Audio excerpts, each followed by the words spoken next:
मैं महाराज जी बैठे हैं, उनके सानिध्य में ये पंचायत हो रही है, ये हमारे लिए बहुत अच्छी बात है।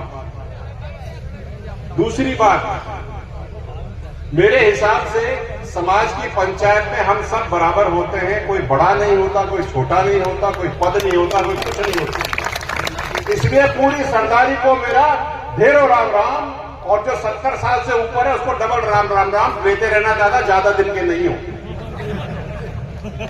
आप हंस रहे हो लेकिन ये सच है। इसलिए मेरी बात आगे करने से पहले मैं ये कह दूं कि दिन में 4 बार ढोक लिया करो अपने बुजुर्गों को, और जो छोरे युवा हो अपने माता और पिता के पैर रोज सुबह और शाम दबा लिया करो। तुमको कोई मंदिर उतना आशीर्वाद नहीं देगा जितने तुम्हारे माता पिता देंगे, क्योंकि सब लोग तुमसे कुछ लेना चाहते हैं, केवल देना चाहते हैं तो तुम्हारे मां और बाप। इसलिए इस बात का मेरे हाथ जोड़ करके है कि इसका अनुसरण कर लेना भाई, बहुत आगे बढ़ोगे। और जिस व्यक्ति ने अपने बाप और मां को गाली दी वो गड्ढों में पड़ा हुआ मिला है भैया, इतिहास इसका साक्षी है। खैर, बड़ी अच्छी बात हुई साहब, आप लोगों ने और पूरी की पूरी ऑर्गेनाइजिंग कमेटी ने इतने बड़े विशाल तरीके से ये कार्यक्रम कराए। मैं आप सबका धन्यवाद देता हूं और अपनी बात यहां से शुरू करता हूं। अच्छी शिक्षा, अच्छा स्वास्थ्य, पढ़ी लिखी मां और मजबूत समाज, ये कर्नल बैसवा तृप्ति मिलती है जब कर्नल साहब की आवाज लगती है और सब बोलते हैं जिंदाबाद, क्योंकि लगता है कि अभी भी रगों में कर्नल साहब की आवाज का खून हमारी धमनियों में दौड़ रहा है। आप ये समझिए, अभी मैं हंसपाल जी को देख रहा था और फिर मेरे को बात याद आई, कर्नल साहब कहा करते थे 15 साल की इमरजेंसी लगा लो। अरे जब हमने कोटपुतली में 15 साल का वनवास खत्म कर दिया तो 15 साल की इमरजेंसी क्यों निकल जाएगी? जब समाज एक जाजम पर जुट करके निर्णय लेता है तो उसी पानी की तरह चलता है जो पठारों को काटती फिरती है। इसलिए जो भी निर्णय यहां से लिया जाएगा, क्योंकि अभी निर्णय नहीं लिया गया है, सब लोगों ने समर्थन दिया है, निर्णय बाकी है। मेरा आप सबसे हाथ जोड़ करके निवेदन यह है कि जो भी निर्णय आप लें उस निर्णय का अनुसरण कैसे हो, इस पर भी एक निर्णय लेना जरूरी है। जो आदमी 2 करोड़ की शादी कर रहा है उसको आप 10 लाख का जुर्माना लगा दोगे तो 2 करोड़ 10 लाख की शादी करते उसको क्या फर्क पड़ा? इसलिए पूरी सरदारी को अगर आप कहो तो मैं पगड़ी उतार करके निवेदन कर दूं साहब, लेकिन जो निर्णय लो ऐसा लो जिससे लोग आपके निर्णय का उल्लंघन करने से पहले 150 बार सोचे और उनकी पूरा जिस्म थरथरा जाए।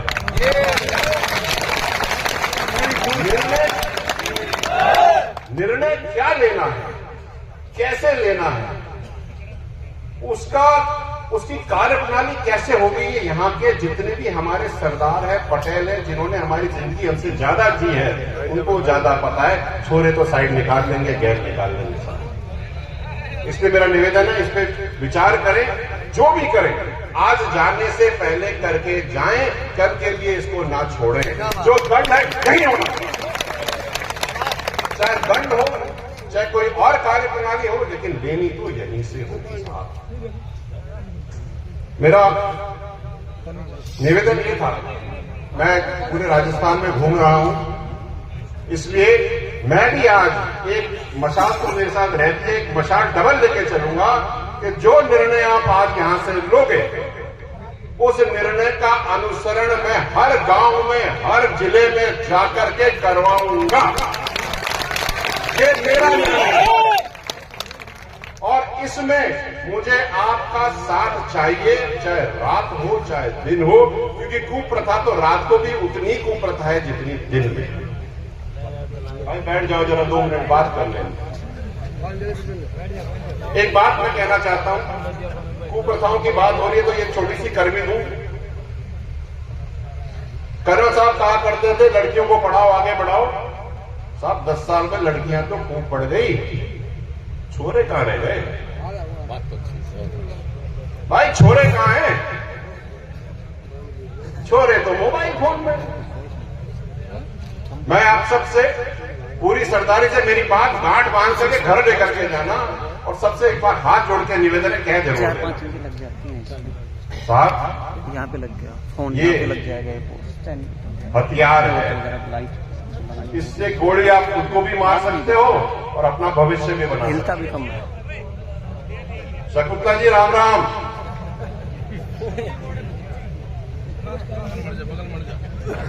जब कोई बड़े लोग आते हैं तो जगह अपने आप बनती जाती है।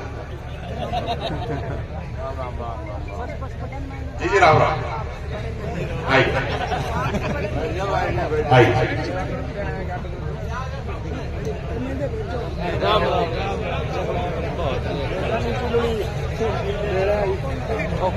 तो मैं ये कह रहा था, सुनिए मेरी बात, थोड़ी से लूंगा, ज्यादा नहीं। 5 लो ना।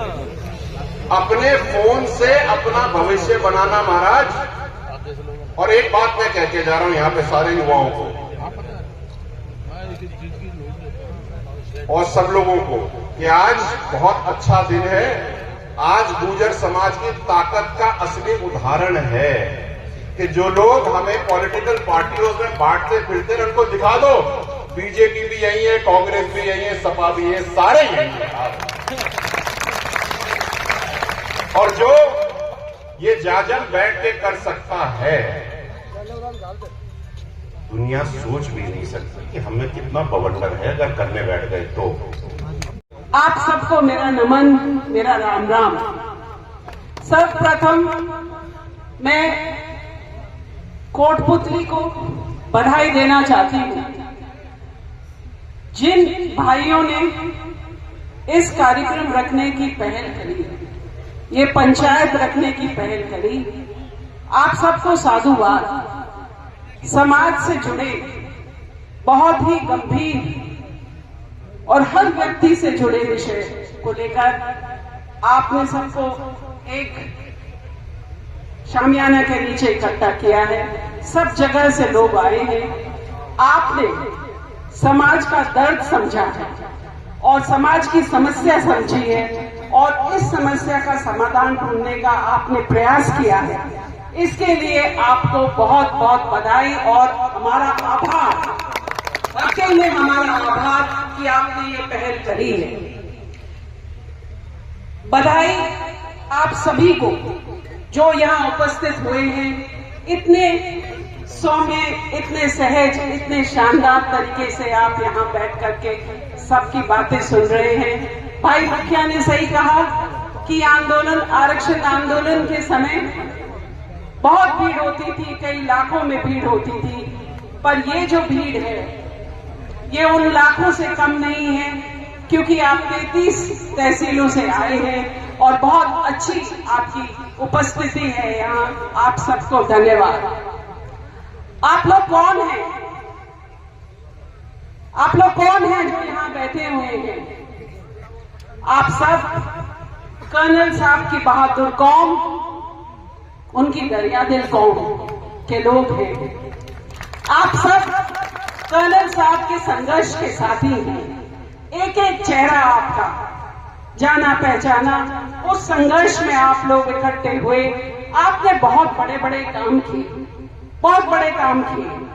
तो मैं आपको याद दिलाना चाहती हूँ कि जब आपके सामने कोई समस्या आई, जब समय आया आपको कोई निर्णय लेने का, तो आप डरे नहीं, आप हटे नहीं, बिल्कुल नहीं डरे, बिल्कुल नहीं हटे। आपने समस्या को फेस किया, आपने रास्ते निकाले, उपाय निकाले। तो आज जब हम सामाजिक कुरीतियों की बात करते हैं, ये भी एक समस्या है समाज के सामने, और आप वही लोग हैं जो आंदोलन में थे। तो क्यों नहीं आपने पूरी क्षमता है, आपने पूरी ताकत है, आपने पूरा विवेक भी है, आप चिंतन भी कर सकते हैं। आप सब लोग, मैं ऐसा मानती हूं कि आप सब लोग सारी बातों को समझते हैं। जब हम सारी बातों को समझते हैं जब हमें पता है कि उपाय क्या है, तो हमको हमारे पड़ोसी से डरना नहीं चाहिए, हमको औरों के झांसे में नहीं आना चाहिए, हमको कंपटीशन नहीं करना चाहिए। हम अपनी टांग उतनी ही पसारें जितनी हमारी चादर है। ये बहुत ही सरल बात है, सदियों से बताई जाती है, पर हम इस बात को भूल रहे हैं। हम प्रेशर में आ जाते हैं, हम बहुत भारी खर्चा करते हैं, हम कर्जा लेते हैं। बहुत सारी कुरीतियां हैं, मैं उनको गिनाना नहीं चाहती। आपके 11 पॉइंट्स में आ गए हैं और शायद आप सबकी सहमति भी बन गई है। बहुत सारी बातों पर आप निर्णय लेंगे, उनको खत्म करेंगे। पर दहेज का भी एक मुद्दा है। मैं दहेज के बारे में इसलिए यहाँ जिक्र कर रही हूँ कि मैंने वो बहुत होनहार, बहुत काबिल, बहुत मेहनती लड़कियां देखी हैं जिन्होंने पढ़ लिख करके कहीं पहुंची हैं, पर उनके पिताओं के पास बहुत पैसे नहीं, तो उनके अच्छे घरों में रिश्ते नहीं हुए। वो मैंने देखा है। और मैंने देखा है कि आदमी अपनी जमीन बेच करके बहुत बड़ी शादी कर रहा है, बहुत बड़ा पैसा दे रहा है। वो जो बहुत ही अभद्र घिनौना नृत्य जो हम करते हैं, सर पर थाल लेकर हम नाचते हैं और दुनिया हमें देखती है, उससे बड़ा कोई और मतलब किसी भी स्वाभिमानी कौम के लिए, परिवार के लिए उससे खराब कोई बात नहीं हो सकती कि आप सार्वजनिक रूप से पैसे प्राप्त करके खुशी व्यक्त कर रहे हैं। आप खुशी नहीं व्यक्त कर रहे भाइयों, आप अपनी गुलामी व्यक्त कर रहे हैं। ये कठोर बात है जो मैं आपको कह रही हूं, पर इसके बारे में जरा सोचिए। चाइल्ड मैरिज की बात भाई मुखिया ने उठाई, बिल्कुल सही कहा। अभी भी हमारी बिरादरी में बाल विवाह हो रहे हैं। पूरे राजस्थान में कई जगहों पर मैंने देखा है, जब बाल विवाह होंगे लड़कियां पड़ जाएंगी, आपके लड़कों को छोड़ेंगी, वो विवाह नहीं टिकेंगे। आप कितनी भी पंचायत कर लीजिए, कितना भी सामाजिक प्रेशर लगा लीजिए, वो लड़कियां नहीं टिकेंगी। और एक बात और मैं आपको कह दूं कि अब लड़कियां का समय आ गया है। आपने लड़कियों को पढ़ाना शुरू कर दिया है। आपकी लड़कियां पढ़ लिख करके काबिल बन रही हैं, टीचर बन रही हैं, प्रोफेसर बन रही हैं, डॉक्टर बन रही हैं, अधिकारी बन रही हैं। अगर आप सोचते हैं कि आप वापस से उन लड़कियों को गोबर थापने के लिए मजबूर कर पाएंगे, वो स्थिति नहीं है। अब इस बात को समझिए। और हर आदमी, हर परिवार में अब ज्यादा बच्चे नहीं हैं, ज्यादा से ज्यादा 2 या 3 बच्चे। उसमें आपका बेटा भी हो सकता है, उसमें आपकी बेटी भी हो सकती है। तो जो कर्नल साहब कहते थे कि बेटा और बेटी दोनों को बराबर की फैसिलिटीज दो, बराबर का एजुकेशन दो, किसी को भी बेटों को ज्यादा आप करना चाहते हैं अच्छी बात है, पर बेटियों को कम न दो। और यहां मैं कहना चाहूंगी कि जो खर्चा आप अपनी बेटियों के शादियों में करना चाहते हैं, आप उनको 50 लाख, 1 करोड़, 2 करोड़, 3 करोड़, पता नहीं जो आपकी पास है, आप देते हैं। मेरा अनुरोध आपसे केवल इतना है कि जब वो पढ़ रही हो उनके ऊपर 2-4 लाख ही खर्च कर दो, 2-4 लाख ही खर्च कर दो। आपको ये 5-6 करोड़ शादियों में खर्च करने की जरूरत नहीं पड़ेगी। और हाँ, आजकल आप सब जानते हैं बेटियों का पिता की संपत्ति में पूरा हिस्सा है। आप अपने मन से उसको देंगे, जब उचित समय होगा, उचित परिस्थितियां होंगी, आप उसको जरूर दीजिएगा। कोई कर्नल साहब ने बहुत सारी बातें कही। सामाजिक इमरजेंसी, मेरा पूरा समाज यहाँ पर बैठा हुआ है। मैं आपको बताना चाहती हूँ, और ये बात मैं जगह जगह पर कहती हूँ, कि आपने पॉलिटिकल इमरजेंसी नाम सुना होगा, आपने फाइनेंशियल इमरजेंसी, आर्थिक इमरजेंसी देश में लग जाती है, संविधान उसके प्रोवाइड करता है। परिवार में भी हमारे जब संकट में आ जाते हैं तो आर्थिक इमरजेंसी अपने आप को लगाते हैं। ये सिर्फ कर्नल बैंसला है, ये सिर्फ कर्नल बैंसला है जिन्होंने हमारी जैसी समाज हम का अध्ययन करके हमारी जरूरतों को केंद्र में रखकर उन लोगों के बीच में जाकर लोगों की समस्याओं को समझकर उन्होंने कहा कि सामाजिक इमरजेंसी लगाए 15 साल के लिए सोशल इमरजेंसी। सोशल इमरजेंसी का मतलब है कि हम अपने कमाई, हमारी जो कमाई है, हम सिर्फ जो जरूरी है उस पर खर्च करें, अच्छी शिक्षा और अच्छा स्वास्थ्य। और आप 10 साल, 15 साल भी कर्नल साहब ने लंबा कहा, आप 10 साल, मात्र 10 साल करके देखिए कि आप सिर्फ जरूरी चीजों पर खर्चा करें। दुनिया से डरने की जरूरत नहीं है। कर्नल साहब ने उस जमाने में मुझे पढ़ाया था और जब वो मेरे को पढ़ा रहे थे तो लोग उनसे कहते थे, आपने सुना होगा उनके शब्दों से, उनके मुख से, कि कर्नल तू बावड़ा है, अपनी बेटी को पढ़ा रहा है जैसे दूसरे के खेत में पानी दे रहा है। आपने सुना है इस बात को।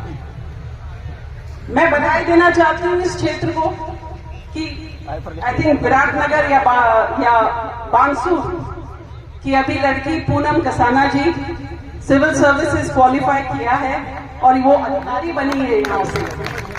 तो उनके माता पिता ने भी उनको बहुत अच्छी शिक्षा दी और 22 साल बाद हमारी पहली लड़की राजस्थान से मैं निकली थी 2001 में, अर्चना गुजर जी टोंक से निकली और 22-23 साल बाद पूनम कसाना और पूनम कसाना और कोमल गुजर वो निकली। तो सोचिए, हम यहाँ हजारों की संख्या में बैठे हैं, हजारों की संख्या में बैठे हैं और आपके इस राज्य की कोई लड़की आपकी अपनी आईएएस नहीं है। ये क्या बताती है? आप करोड़ों रुपए शादी ब्याहों में खर्च कर देते हैं, पर गुजरो आप में ये सोच नहीं कि हम अपनी एक यूनिवर्सिटी खड़ी कर दें, हम एक अपना कॉलेज खड़ा कर दें, हम एक अपना स्कूल खड़ा कर दें।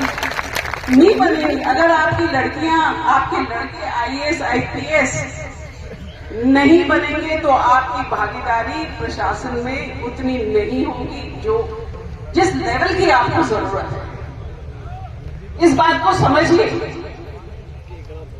इस बात को बहुत गंभीर बात है। मैं आपको कह रही हूं, कर्नल साहब की एक और बात खर्चों को लेकर के मैं आपको बताना, याद दिलाना चाहती हूं। शादी ब्याह में फालतू खर्चा मत करो, अपने खून पसीने की कमाई से अपनी संतानों को पढ़ाओ।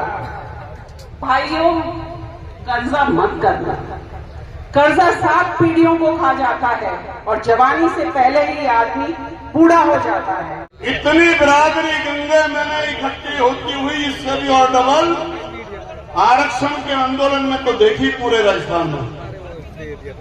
लेकिन मैं साधुवाद देना चाहता हूं, हे बिरादरी गंगे, तुम्हारा मुखिया शीश नवा के तुम्हें प्रणाम करता है कि तुमने सामाजिक क्रांति के लिए, भाई साहब आप तो सबसे आगे हो, थोड़ा माइक, समाज सुधार की दिशा में एक नई क्रांति की ज्योत जलाने के लिए आज मेरी बिरादरी गंगे एकत्रित हुई है और मुझे भी इसमें भी याद रखा, तो मैं इस बात के लिए भी धन्यवाद करता हूं। मैं मेरठ की क्रांति धरा से दौड़ा चला आया, क्या समाज सुधार की बात जाके सीखूंगा। मैंने जो 11 बिंदु आपके पढ़े, मैं थोड़ा सा डिस्टर्ब हो रहा हूं जी। इन सभी 11 बिंदुओं का मैं मुखिया गुजर समर्थन करता हूं और पालन करने का ऐलान वचन देता हूं। और एक बात का और वचन देता हूं कि जिस तरीके से मैं यहां राजस्थान से जब लौट के गया अपनी यूपी, तो मैं यहां से एक ही चीज लेके गया था जो मुझे पूरे राजस्थान में मेरे सर पे ये ताज आपने जो पहराया, ये पगड़ी आपने जो पहराई, उत्तर प्रदेश में इस पगड़ी को मेरे अलावा आपने किसी और के सर पर नहीं देखा होगा। मैं ये सिर्फ आपकी निशानी रखता हूं अपने दिल में। उत्तर प्रदेश में मुझसे बहुत से लोग कहते हैं कि इसे हमें बांधनी सिखा दे, मैंने कहा कोई ना सिखाऊं, जेल में काट के आया राजस्थान में और सिखाऊं तो मैंने कहा कोई ना सिखाऊंगा। तो इसलिए आपकी मैं ये शान बना के रखता हूं, मैं कहना ये चाह रहा था। तो मैं यहां से जब लौटूंगा तो मैं आपसे एक बात का ऐलान करता हूं कि आपकी ये जलाई हुई समाज सुधार की दिशा में ये जोत लेकर के मैं अपने उत्तर प्रदेश में भी इस लड़ाई का आगाज करूंगा और इसका श्रेय जाएगा यहां। अब एक निवेदन गुरुजी, मैं बहुत टेक्निकल बात करना चाह रहा हूं। सबसे बड़ा आप में 11 बिंदु तो हैं, एक मुझे थोड़ा सा दर्द है और मैं यहां रहा हूं, इसलिए मैं अंदर तक की जानता भी हूं। ये बिल्कुल ठीक है, मृत्यु भोज एक सामाजिक बोझ है और इसका दिखावा गरीबों को कर्ज में डुबो देता है। और ये अनुच्छेद 38 में बताए गए सामाजिक और आर्थिक न्याय के सिद्धांत के भी खिलाफ है और शास्त्रों में भी गुरुजी कहीं नहीं लिखा कि मृत्यु भोज का आयोजन होना चाहिए, इसलिए इसे तो बंदी कर दो। वरना मैं देखता हूं चिट्ठी आती है राष्ट्रीय क्योंकि गंगोज, तो ये क्या होगा, ये तो बहुत बुरी बात है। इसलिए इसका बंद कर दिया आपने, इसका ऐलान कर दिया। मैं इसकी लड़ाई अब उत्तर प्रदेश में छेड़ूंगा। पर एक दर्द और है, बाल विवाह इन 11 पॉइंटों में नहीं है। मैं दुखी हूं इस बात को लेकर। हो सके कोई नाराजगी हो जाए, क्योंकि मैंने ये प्रथा देखी है यहाँ के 11 छोटे छोटे बच्चों की शादी इसलिए हो जाती है कि अगर मुखिया गुजर 3 भाई हैं तो बड़े की बेटी अगर बड़ी वाली 12 साल की है या 14 साल की है, उन तीनों भाइयों के अगर 8 लड़की भी है, चाहे वो 6 महीने की है, तो वो भी एक साथ लपेट दी जाएगी। ये काम मत करो। इस पॉइंट को मेरा हाथ जोड़ के निवेदन है, इसे और लिख लो, क्योंकि ये बाल विवाह निषेध अधिनियम 2006 के तहत अपराध है और ये अनुच्छेद 21 के जीवन का अधिकार और 21A के शिक्षा के अधिकार का भी उल्लंघन है। हमारी बहन बेटियां, आज जब ये देखना, मेरी बहन आई है सुनीता जी, IAS अफसर, कितने देखने को मिलते हैं, हमारा सिर्फ फख्र से ऊंचा हो जाता है। कर्नल साहब की आत्मा को मैं प्रणाम करता हूं और आदरणीय स्वर्गीय पायलट जी को भी मैं याद करता हूं। मैं ये कहना चाहता हूं कि ये बाल विवाह भी बहुत बड़ा अपराध है, इसको भी लागू करो। हमारे यूपी में भी था, मैं जब 14 साल का था तो मेरा ब्याह हो गया था, मैं आपको बता रहा हूं। लेकिन हमारे यूपी, दिल्ली और इधर हरियाणा में ये सब चीज अब खत्म हो गई। मैं ये चाहता हूं कि आप संविधान का देखो, संविधान से देश चल रहा है, लेकिन ये मेरी बिरादरी गंगे अब तक उल जलूल खर्चे में लिपटी हुई थी। बच्चों को पढ़ाओ,